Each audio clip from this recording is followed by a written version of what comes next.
Today we're diving into the full range of Bialetti stovetop moka pots, and I'll be breaking down the key differences and similarities across this entire lineup, so you won't have to wonder which one is right for you anymore. And moka pots, they are a great and cheap way to make a strong espresso-like coffee at home without needing an expensive espresso machine. And if you take good care of them, they'll make awesome coffee for a long time. Now, be sure to check out our full brewing video library on each one of these Bialetti Moka Pots.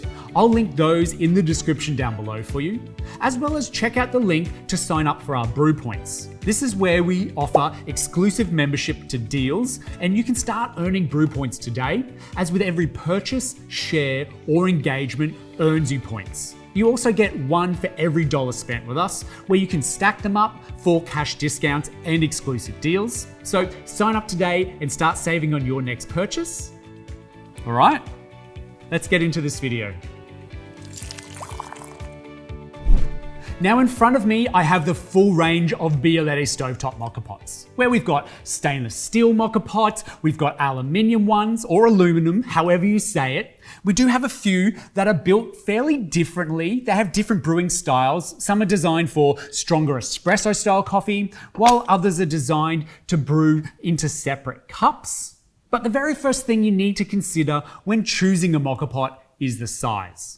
Moka pots come in different sizes, and these are typically indicated with cups. For example, the Moka Pot Express, this ranges from the very cute 1-cup moka pot all the way up to a huge 18-cup brewer. But keep in mind, a cup in stovetop coffee terms is around 40 mils of brewed coffee. So that is, a 6-cup moka pot is going to give you 240 mils of brewed coffee, which is roughly a good-sized cup's worth. But of course, you also will get a little bit of water that will get absorbed by the coffee grounds, and you will also find a small amount of water left in the bottom of the brewer after brewing. But in general, this does not affect the strength of the coffee. Now, moka pot coffee is often called stovetop espresso, but it's actually weaker than an espresso brewed from an espresso machine. It's less than half as strong because of the way that it is brewed.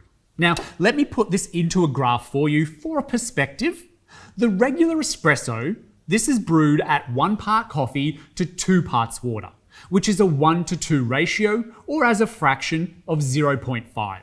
So that's the target ratio of the strength of an espresso. Now, you'll see on this graph, on the far left is the Bialetti model and its corresponding cup size, along with water and coffee basket capacity. Now, the closest we get to that target of an espresso brew ratio in using moka pots is when we use the Bialetti Brikka, which we'll get to how it does this shortly. But if espresso is 0.5, the Brikka sits at a modest 0.18 of a coffee to water ratio. Now, what does this mean for those of you who enjoy milk with your coffee? Well, you'll need to use more brewed coffee, at least 80 mils or maybe half a cup of coffee, to get a similar strength flat white cappuccino or latte than you would using just 40 mils of an actual espresso. So that being the case, a 4-cup moka pot is perfect for 2 people, as it will brew around 200 mils of coffee, and then you split that into 2 cups and then top it up with milk and you're good. Or you would take the 6-cup if you enjoy 2 strong coffees, or 3 regular ones. However, if you enjoy black coffee, then you're more likely to be drinking that coffee straight, or at least 2/3 full in the cup, topped up with some hot water. And that's something like an Americano or a long black. So here I'd recommend the 6-cup brewer for 1 person drinking a strong black coffee, as this will fill a standard 270 ml mug. But for 2 black coffees, then I would consider stepping up to the 9-cup brewer for 2 people, or even the 10-cup brewer or larger if you like stronger brews. The next big difference is the materials used. On the one side, we have stainless steel moka pots, which work on induction cooktops and all traditional stovetops like gas, electric, and ceramic. And sure, you'll also be able to brew them on an open fire. Just try not to melt the handles. And then on the other side, we have the aluminium moka pots, which won't work on induction, but are fine on every other stovetop. Then there is, in the middle, that exception to the rule, which are the Moka and the Brikka induction. These have aluminium tops and stainless steel bases for induction compatibility. Now personally, I prefer aluminium brewers. There's just something about them for me. It's like a thicker metal, and the way it heats up, it gives a richer, more flavorful and bold coffee. Whereas stainless steel seems to create a more sharper brewed coffee. However, if you prefer a moka pot that's easier to clean and maintain, stainless steel is all the way to go. It's more resistant to corrosion and it does last longer with less care. It's almost a no-brainer there.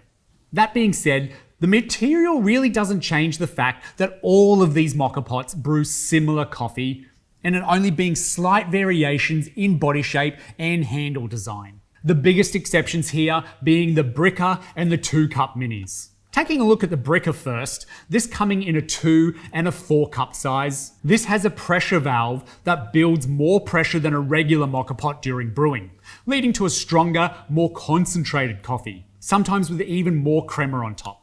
The biggest step in brewing with the Brikka is ensuring that you don't overfill the water vessel and use the water container that's provided along with the chart for how much water you need to use. The 2-cup mini, this comes in a regular model and an induction model, and these brew 2 separate espressos at once, only brewing around 40 mils or so into each cup, using 12 grams of coffee, but it's quite a unique brewer, which is great to have on camping trips, and the induction model also has cups that come along with it. Now, despite all these differences, the brewing method is essentially the same across all of these moka pots. You fill the bottom with water, you add ground coffee to the filter basket, making sure just to level it off, you don't need to press down hard here. Then screw it onto the top and brew on a medium heat. And you'll know when they're done, usually as there will be steam coming out the top. But in general, you do want to remove the moka pot off the stove the moment you see any sputtering coming out of that spout, and then it'll be done. You want to make sure that you serve quickly. And a hot tip here is rinse that moka pot under a cold tap to cool it down, and then rinse it under hot water to rinse it, and then dry thoroughly. Let's now get a snapshot of all the models, starting with the aluminium pots. The Moka Express. This is the original and most iconic stovetop espresso maker, made from aluminium. It's best kept thoroughly dry after each use. Available in a 1, 2, 3, 4, 6 and 9 cup size, as well as a larger 18 cup mocha. Next to this is the Moka Exclusive. This is a premium version of the Moka Express, and it features a wider range of colours, a premium handle, and an etched logo.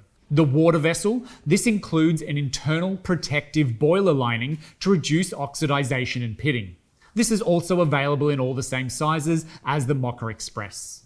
Then we have the Moka Induction.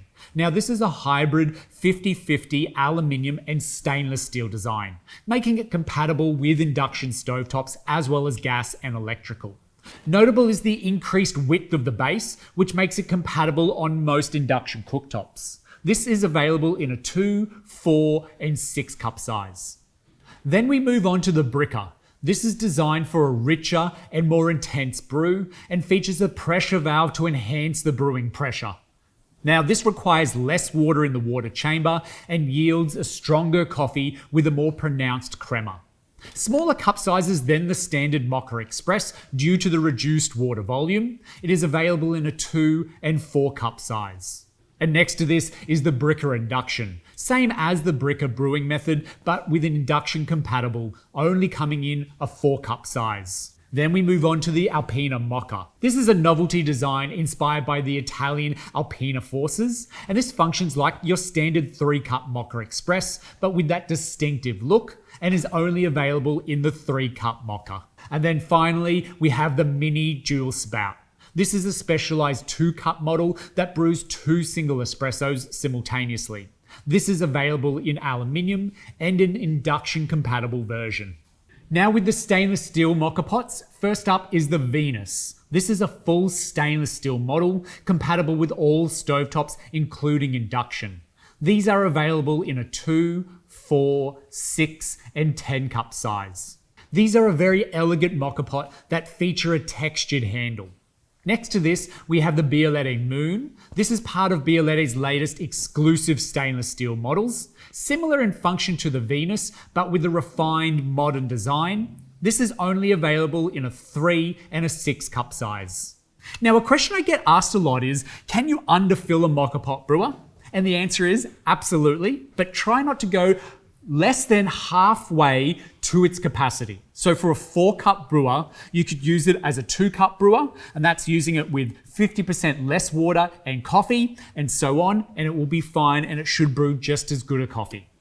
Otherwise, it is common to have multiple sizes on hand in the cupboard, so you're ready for any situation. And ultimately, Moka Pots are a fantastic budget-friendly way to brew rich espresso-style coffee at home at the fraction of the price of an espresso machine. And with a little bit of care, these will serve you reliably for decades to come. Now, if you have any further questions on the Bialetti Moka Pot range, I honestly hope I've answered them all here, but certainly do drop them in the comment section down below and I'll get straight back to you. Also, don't forget to hit that bell icon to stay updated on new videos every week. And of course, if you've enjoyed this video, give it a big thumbs up. Thank you so much for watching, and I'll catch you in the next one.